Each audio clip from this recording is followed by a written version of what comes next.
If you could hug me. Oh, I'm sorry. I think we're live. You know what? I never know. We'll see. We'll find out. Maybe this We'll whole find thing out very is soon. weird. Us talking. I don't know. Who knows? That's all right. Hi, Diana. Good evening. Hello. Sorry, Dr. Diana. No. Diana's good enough. No? Fine. You never want I am so excited to see you. And first of all, cheers. Cheers. This is Wonder Women and Wine. Cheers. So here's the thing. Last week, my guest didn't have any wine. And I was drinking alone. It was pretty sad. Well, it wasn't sad because my wine was good, so it's fine. And then this week, you are going to be drinking something, but you told me you weren't going to. So I opened a bottle of really nice wine to make up for it because I was feeling sorry for myself. But now you have wine. First of all, a good bottle of wine never goes to waste. Second of all, I thought about it and I said, I cannot leave a friend to drink alone. You must be supported. And so, like I said, I'm a big girl. I can handle a glass of wine. I should hope. Meanwhile, somewhere, my sister is saying, she doesn't drink alone. What do you mean? But your sister's not here, so we're good. Oh, yeah. Exactly. Cool. Sweet. Well, thank you. Yay. I'm so excited. But what are you drinking? It's a red. It's a Cabernet. Anything special about it? You know what? I was in such a hurry. I grabbed the first bottle out of the box. I poured it, and I can send you the label or something later. But... Oh no, it's okay. So basically what you're saying is that that could be just juice, and I won't even know it. That's okay. It was juice at some point, but then the point it was juice. Like a caterpillar to a butterfly. Oh, that's awesome. Well, my wine is from, oh gosh, is it Eden Valley or Etna Valley? Doesn't matter.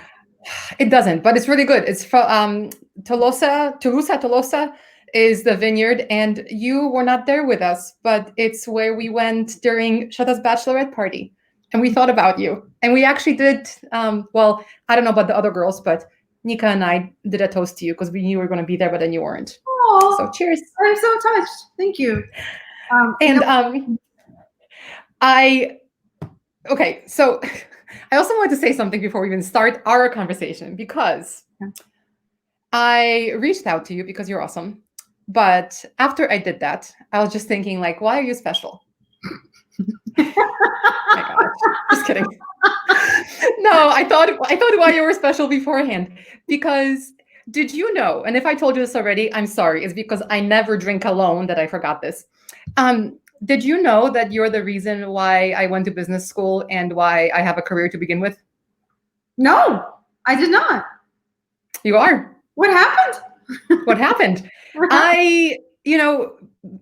Because of when I moved to the US and because of how discouraging my high school counselor was because I had an accent, I never really understood enough about the whole college process. I didn't know about all the options out there. And it's actually when I met you, and you told me about that we had a business school at Loyola. And you told me about what classes were in there. Like, I had no idea what business education was. I just thought if you want to start a business, you start a business. Like, I honestly had no idea. And the specific one that you told me about was, I think, business writing. Because I think the conversation that I think you and I had, I was at that point taking journalism classes, and you told me about business writing. And I was like, oh, that sounds really useful because I can do my resume and just practical things. Yeah. And that was my first class in that school. And I didn't do any other business classes because it was too late at that point. But I took graduate level classes after that because of you. And lo and behold, I mean, that's how I ended up doing the Rotary Scholarship. That's how I ended up in Australia. It's how I ended up doing the jobs I've had. Amazing. And I mean, you're so amazing today. I mean, I'm thrilled. If I could be of any small service, that's amazing. I am so glad. Yay. You talk more. Thank you. Thank you. Goodbye. Conversation done. And we're done. And it's a wrap. It's a wrap. No, but seriously, it's really cool. So like, I thought, who's a cool chick I want to interview and who means something special to me, because with all these different chats, like This is the Wonder, Women and Wine. And I've decided to do two kind of videos on each Wednesday. I started off with the Wonder Women, which is a recorded interview. And based on kind of the different women that have said, volunteered, it's ending up being a bit more coachy and just like my company, right? Coacharia. But then I thought, I don't get to be myself and I don't get to be as silly as I normally am. So this is why I'm doing the LinkedIn Live with lovely ladies like you who are also Wonder Women, but are willing to drink wine with me. Absolutely. And just say one. Yay. So, Diana, I've been talking a long time. Cheers. Thank you so much for being you. Oh. And on that note, who are you? Who am I?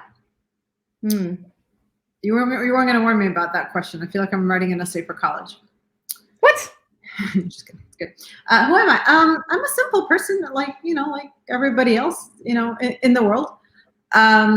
You got a job to do. You got friends to love. You got a family to raise. Be a citizen. Leave the world better as you found it, with hopes. That's really it. I mean, not a whole lot more to it than that.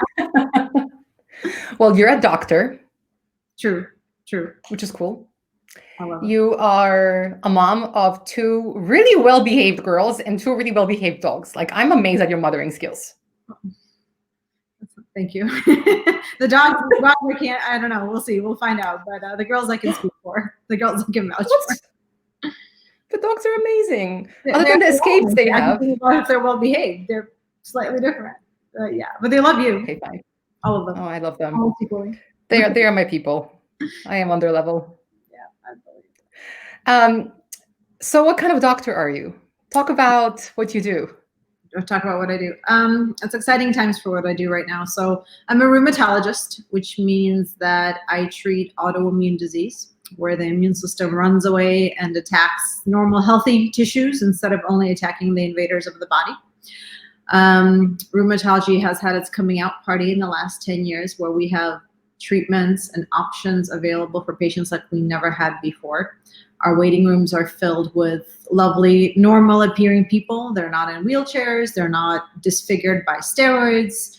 They live their life. They travel. They have children. They work.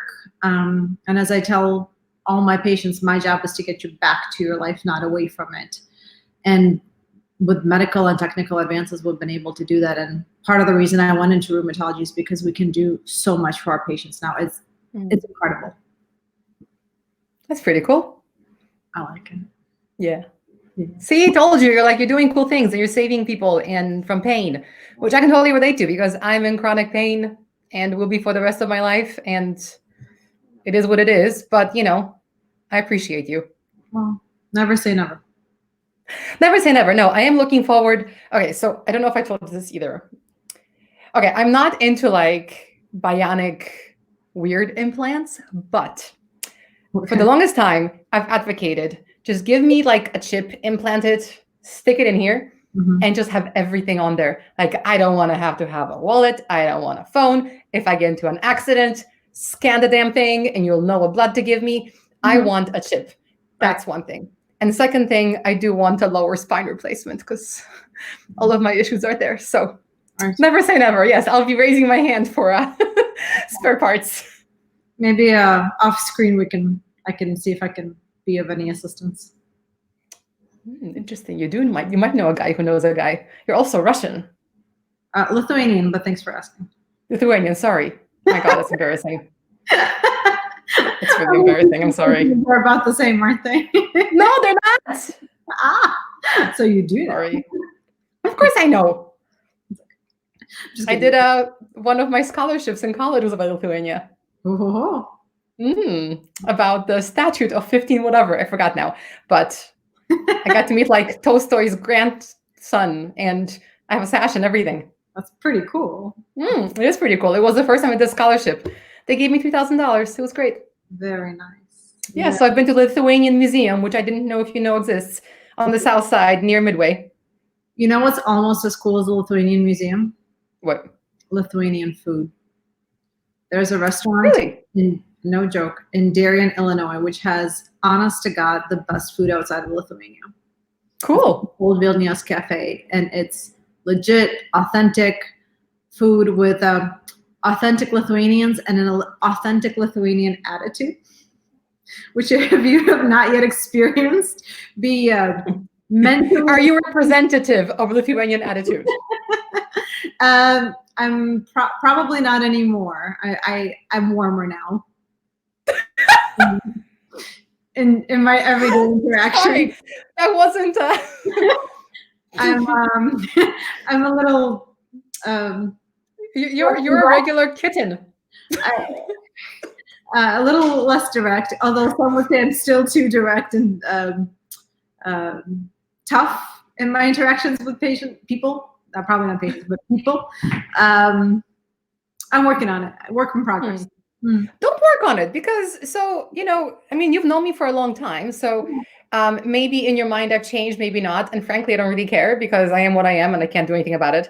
But I think I've grown more sensitive to people's emotions and reactions, but it hasn't really changed what I'm thinking or what I'm saying. So I've always been pretty blunt.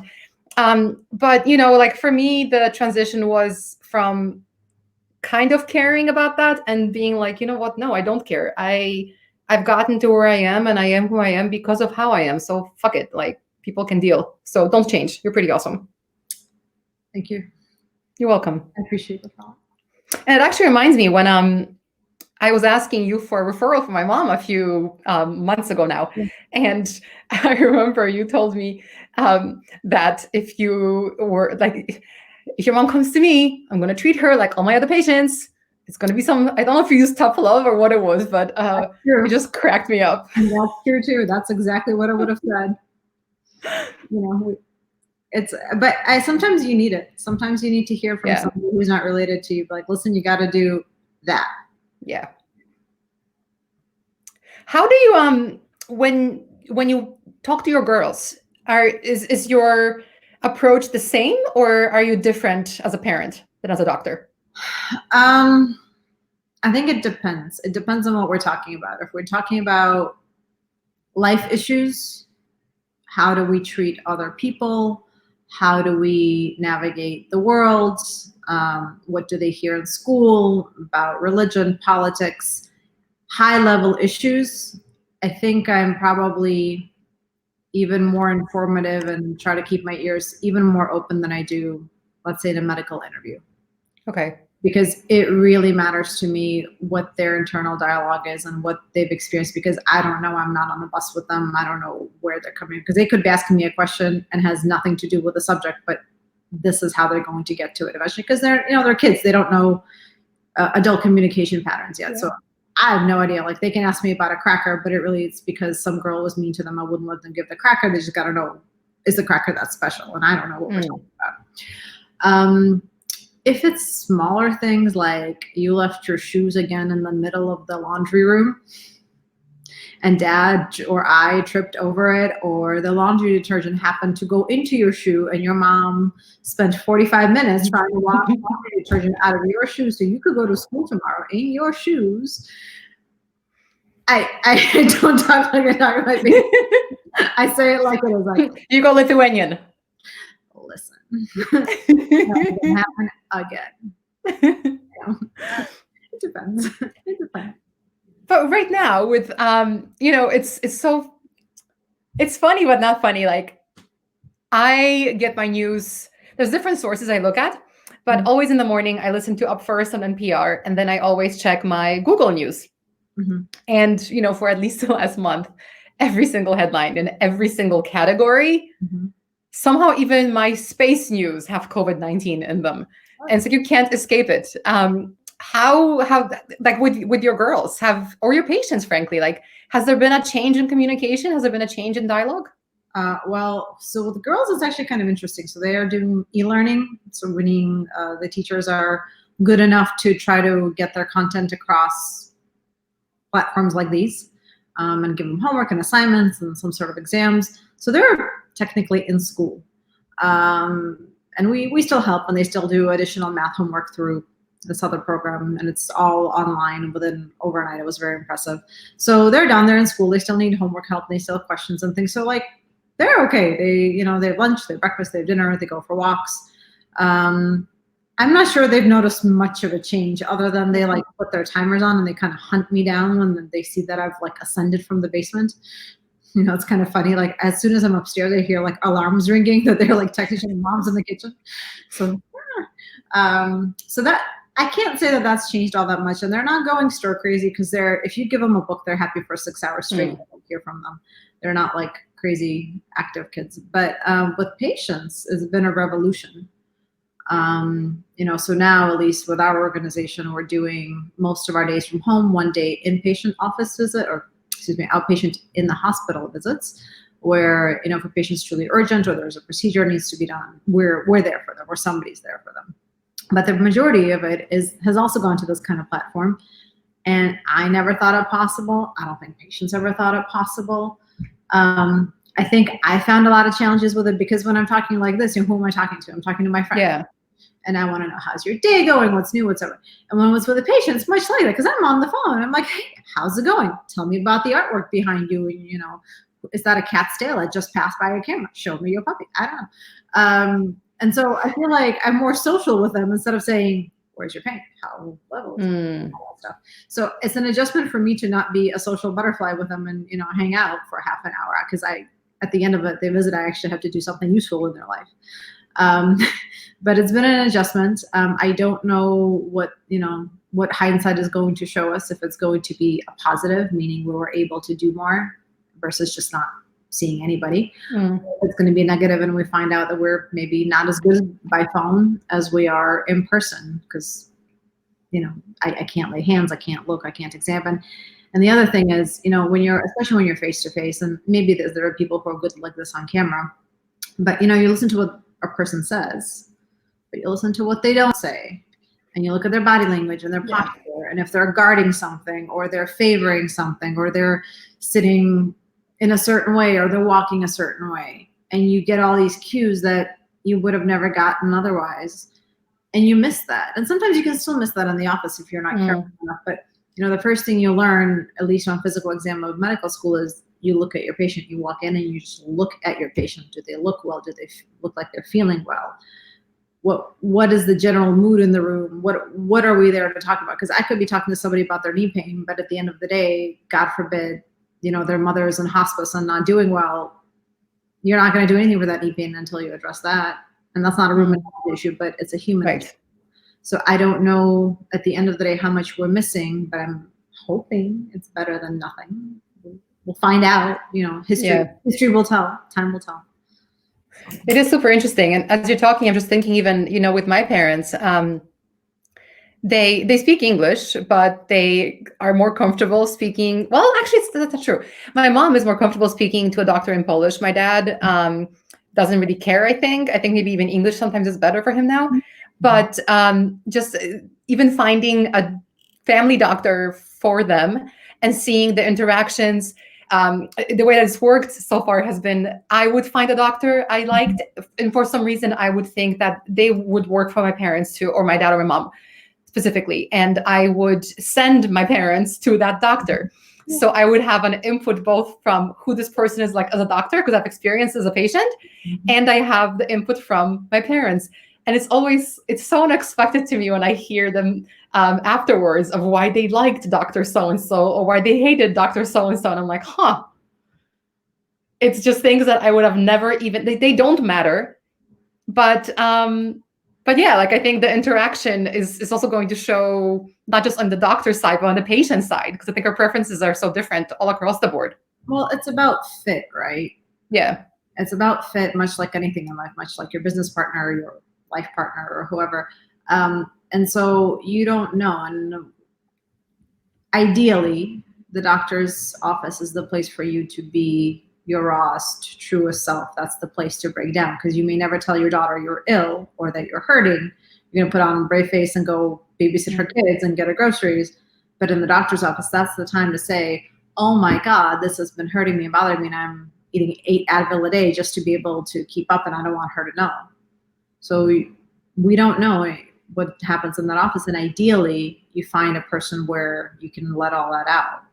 So your experience is going to be unique to you in that interaction than it would to somebody else. Because at the end of the day, even with your own parents, you may not know what world they're experiencing. You don't live their life. You're not their generation. You don't face the same challenges or the same fears that they do, even though you're the closest people in the world to each other, I would imagine.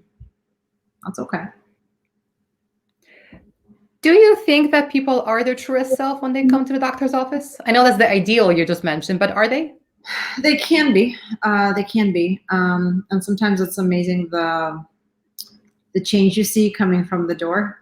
One of the funnest things, not funnest, but like one of the things that never fails to surprise me, let's put it this way. I walk on the room and it would be a patient I could have seen for years, and to say, hi, how's it going today? And they'll say, I'm fine, thank you. It's a very American way. I mean, if you're from Eastern Europe, you know that doesn't happen. But if you're in America and you come in and say, how are you doing? I'm fine. Excellent. How are you doing, really? I'm good, thank you. Excellent. Now tell me, how are you really? You stop and you pause and you look at them. And you give it 5 seconds, whatever that needs to be for them to reset and say, okay, this isn't face mask. This needs to come out. Whatever it might be. And sometimes there's nothing below it. Sometimes they really are fine. You hope, that majority of your patients really are fine. But sometimes there's more that goes on there. And to get to that level, I think is where most of our challenges are. That's kind of half the battle. The other half battle is, can we help? What can we do to help? Is the risk worth the benefit? But that's life. That's not unique, I don't think. That cracks me up because my biggest pet peeve, I think, I'm American. I live in America. I choose to live in America. But the whole how are you thing, I never understood it. I'll never understand it. It's like, if you ask me how I am, I'm going to freaking tell you. Don't make that mistake with Magda unless you have a lot of time and high tolerance for truth.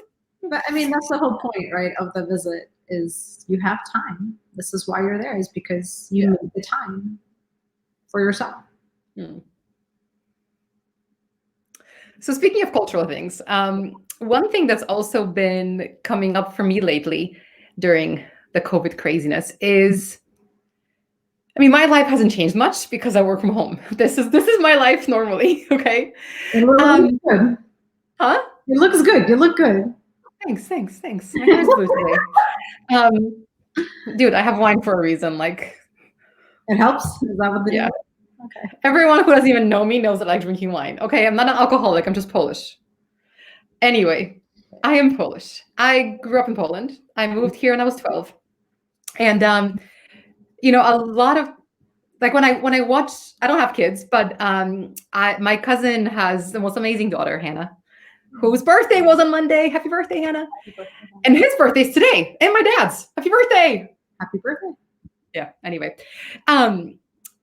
So what's really cool about Slavik and Kristen, how I love how they're raising Hannah. It's, to me, like this awesome blend of what I experienced as a kid, kind of just, go outside and, scrape your knee. Like, they're really good with her. And I feel like when I've witnessed, the limited interactions with your girls, I've been really impressed with just how down to earth they are. And I kind of chuckled earlier when you said that they weren't, gosh, what was the word you used? Not sporty, not outdoorsy, not active. You said they weren't very active. And I chuckled because I don't read it like that. I read them as they're more old country than they are American. Am I making things up, or? So I have a friend who's got a daughter whose older daughter is my youngest daughter's age, and she was telling me she has to do all these crafts and all these activities and all this stuff, and she's got to plan all this stuff for her. I'm like, why are we doing that? She goes, well, because my girl is not your girls, where you can give them a book and they'll sit quietly for an hour or two, or they're fine for 2-3 hours and you don't have to go check on them because they're not peeling paint off walls, or they didn't take a screwdriver to the electric socket. There are kids like that. So they, they're independent, they're self-contained, which is nice. I don't know if it's nature or nurture or both, but they don't go nuts indoors. They don't go nuts locked up. So for them, the quarantine isn't that big a deal, because if you could ask them, hey, do you want to go on a trip to Europe, or do you want to sit at home and read a book for a week with a cookie? They would not Just pick one you. cookie? It's a metaphor, okay? I got scared. Continue. Or a simile, maybe in this case. I forget my grammar rules now. Okay. So like they'd be fine. Like they would be fine to hang out and have nothing planned for them, have nothing structured. So maybe it is old world because you and I grew up in the sense that you were expected to entertain yourself, and while you're at it, clean the kitchen and make sure the homework's been done. Otherwise, oh my god. And in my case, babysit your baby sister who's literally a baby and you're 6. I'm like, okay. Like go take her outside. Back in the old country. No problem. Take her outside for 3 hours. Go for a walk and wash her cloth diapers. So I think they get a part of that from us. On the other hand, I don't know. They're quiet kids, at least for now. But we haven't had puberty in the house for either one of you yet. So we'll see if that changes. Well, if it does change, make sure the girls have my number on the smartphones that they will get. I will happily bail them out of jail. And I will not tell you guys about that. I will keep things quiet. I don't know that I will be that auntie. Particular resource for them, but we'll see. Look, I'm just saying, everyone needs a backup plan. I will be there in case of emergency. That you are the honorary aunt. Yeah, exactly. I'll be the bailer out of jailer. Right. I'm so impressed. I'll spoil you in my house if they are curious about what we're drinking. Like I'll dip my pinky in my glass and let them try it. So they've tried many kinds of wine, so that you're not going to get there first. But the bailing out of jail, you might. We don't look in my house. When my little sister was little, she was 3 years old. I will never forget this. My parents this is back in Poland. My parents had a bunch of friends over, and we don't drink. Well, that back then it wasn't wine you were drinking at the table because we didn't have wine. We had vodka. And I remember my parents walked their friends out, and we go back to where I went to help clean up the table, and I see my little sister just going around town. Nika, really? She seems like such a quiet girl. I know. Poor Nika. She's been calling her the village drunk for 30 years now.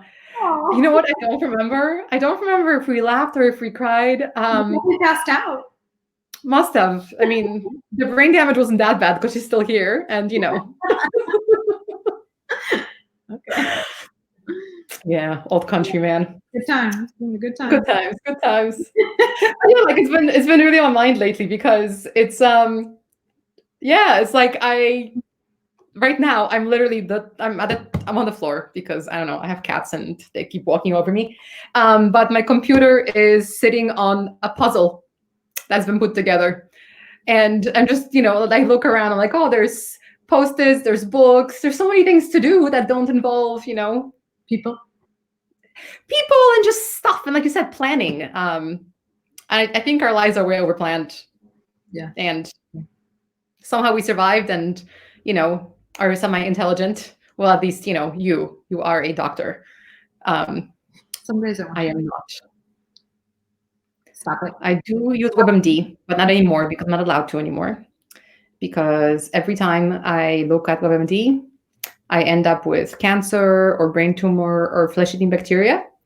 And my sister has officially banned me from using WebMD for her own sanity. I think that's how they keep you coming back. They just give you a different diagnosis each time. Oh, no. It's the same 2 diagnoses for different problems. That's how they keep me coming back. It's a magic 8-ball. Like you shake it enough, like your answer comes up. Yeah. Keeps reinforcing my issues. Anyway, Mayo Clinic's pretty good. I do go to Mayo Clinic. So our lovely friend Shada, when I have a serious medical question, I just go, hey, can you point me to some research, please? And she'll send me a good article with peer-reviewed research. Okay, excellent. So try to be good. Hey, so I do have something else I want to talk to you about. Okay. Kind of silly, maybe. I don't actually, it's not silly. Just stop saying that. So I started this thing. I'm starting many things lately. I think you saw. I posted some photos on Instagram and I posted one on Facebook. And I'm doing this series will be doing for God knows how long it's going to take, on body honesty. Okay. And it's because I have some self-esteem issues that I am working through, have worked through, whatever. Not self-esteem, actually more body image issues. Anyway, so last week I took my weight live on Instagram, and it was really liberating because it turns out I really don't care how much I weigh, and also fuck you scale. But this week I just posted a video about skincare.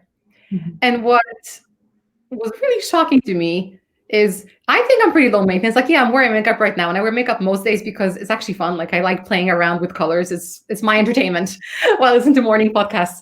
But I realized I put on 11 different products on a day when I didn't even take a shower. I was lazy. I cleaned my face and brushed my teeth and then put on, like, moisturizers and whatnot, and just added up 11 products. And that was kind of shocking to me. And I wanted to ask you, as a doctor, as a mom, how do you talk about beauty? How do you talk about this stuff to your kids? Do you? Not as much as I thought I would be by this age. Hygiene comes first, obviously. Right. So that we try. You're an adult. You can decide now. Sunblock comes second. That's like if I had to pick one thing to use for the rest of my life or anybody's life, it would be sunblock. And after that, it's a question of signaling. Because at least in my opinion, makeup, styles, whatever it is you do to your appearance is a signal, whether it's to you, to the rest of the world. And frankly, the absence of it is also a signal. So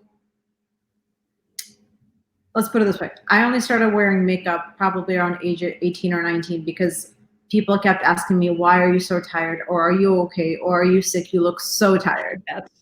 Because the Eastern European skin is, it lies or maybe tells the truth. And so you can see everything, a poor night's sleep, stress, whatever it is. And makeup lets us mask that, because maybe I don't want to talk about how tired I am to everybody on the street who's a willing and concerned citizen. So it's a mask in that sense. If you put on really amazing styling looking stuff, and you draw attention, well, do you want that attention? And maybe you do, and maybe you don't. The question is, when do you want that attention? If I were even halfway capable of doing the amazing stuff you do with your makeup, and I would wear it to the office, I don't think I would ever get through any one visit, because that is all that we would talk about. So especially in the office, I'm trying usually very plain, very step back, because the one thing I cannot do as a doctor is stand out in that visit. That's not about me. That's not my time. I am not there to talk about me. So the reason medicine in general is so conservative in our dress and appearance and everything else is so we don't call attention to ourselves. So it's nice enough not to draw attention, but not too nice to draw attention. So we're the background. We're the takers of information. But again, when it comes to girls, they're still small, so it's not a big a deal. But as they grow up, shorter skirts, taller heels. You want to be obnoxious, great. You want to do punk steam, great. But understand that everything about you is a signal. People will interpret those signals. The question is, do you control the message or do you not? That's been my approach so far. A lesson in branding. I like it. Well, I don't know about branding, but this is life, right? I mean, we as humans, this is what we do. The first thing we read about each other are nonverbal cues, right? Age, gender, fertility, health, whatever it is. That your brain processes that even before you've had a chance to process it. After that, you decide, do you want to interact with this individual or do you not? Are you threatened? Are you attracted? Are you, is this somebody you want to be with, or do you run away? Yeah. It's, I'm reminded of when I lived in San Francisco. I can't find this freaking spreadsheet, but for a while, I had super long hair, if you remember. And there was, I think it was like over a month. It was over a month that I did this. On different days, I would do different things. So on some days, I would make sure my hair was nice and pretty. On other days, I would make sure my makeup was nice and neat. And, I wasn't experimenting with much color back then. So it was mostly like, the no makeup, which takes forever. Or like I would dress really cute, like in some dress or whatever. And I kept track of reactions I was getting. And back then I was working in a software company with mostly, engineers and mostly males, just entire environments, mostly males. And I would get the, "Oh, you look so tired. Are you okay?" comments all the time when I wasn't wearing makeup. But whenever I wore makeup, I had the nicest compliments. I could have like 4-day greasy, disgusting hair in a top knot that I have not brushed. And I could be wearing, freaking wine-stained tank top and flip-flops and ripped jeans, and no one give a crap as long as my eyes look pretty. And they'd be like, "Oh, you look so healthy. Have a great day." Like, "Yeah, you too." But notice in either case, you still got reactions, right? So in any Oh, case, yeah. It's a different environment. You shouldn't get reactions as a doctor. Positive, negative, whatever it is. Yeah. Although interestingly enough, because of all the telemedicine, I think I've worn more lipstick in the last 3 weeks of quarantine than I have probably the entire year, if not 2 years, because I have a lovely flesh colored background behind me, and it just kind of blend with the wall. So I had to put something on just to be able to, that they could see me. So I'm not. You are very fair. You could be, Victorian British. I don't know about that. Just painter's white. But again, I think it's more signaling than anything, intentional or not. Yeah. That's really interesting to think about. Yeah, thanks. Listen, I know you're busy, so I won't keep you much longer. Is there anything you wanted to share with the world?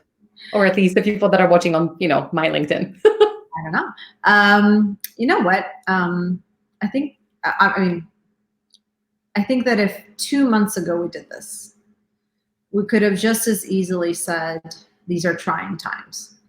If we did this 2 years ago, we would have said these are trying times and people are stressed and people have different ways of dealing with things. Some people have phenomenal coping skills. Some people have very poor coping skills. Some people have support. Some people don't. And whatever that interaction is. I think what I, at least daily, try to remind people when this comes up, COVID or not COVID really, is that every generation has had its challenges. I mean, depending what side of the globe you're on, there was World War I, there was World War II, or there was the Great Depression, there was the Cold War, Vietnam, whatever you call it. I think we have all the tools we need. And I don't think there's any reason why we can't persevere and why we can't come out of this better on the other side. Stronger, tougher, resilient, and for sure nicer to each other. There's no reason that our generation cannot step up. There's just not. It's, lucky for at least most of us, we have good dwellings. There's not a zombie apocalypse on the street. There's not war. Our kids aren't, starving. Most of us are very fortunate. And, if quarantine's the least we can do, we're going to do it. But there's no reason we can't come out better on the other side. That's it. That's all I got. That's a great way to finish. Diana, thank you so much. Cheers to you. Always my pleasure. Bye. Cheers. I hope to see you in real life soon. As soon as this thing is over, we're walking over. The dogs need interaction. Woo! Yay! Bye. I'm leaving the studio now. Okay, me too. Bye-bye.